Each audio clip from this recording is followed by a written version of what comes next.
Thank you for this comment. I am picking it up now because I've had it for ages trying to reply to it. I just haven't got to it because I am busy, like most of us. And what I wanted to say is that I didn't make that reaction video because I was bored. And I didn't do the costing because I was bored.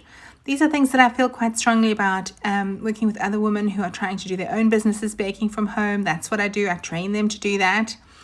And they were trying to figure out how to make it profitable. And the first step to that is knowing how much it costs you to make things. From there, you can go on to working out your business model, how you're marking it up. Those things are up to you. But the first step is knowing exactly what it costs. So when I saw that video, I was like, yay, here's someone talking about costings. And she's so funny. And I was like, yes, let's talk about it. And people did talk about it. Lots of people came with comments about the petrol price and the cost of electricity, which are all really important factors to factor into your business. So if you compare a home business to something like a big business like McDonald's, for instance, McDonald's knows exactly what it costs them to make one burger. And if they had somebody in the McDonald's putting an extra nugget in every nugget box, they would go out of business because they've got their margins so close to the bone. They know exactly, and it's exactly the same every time.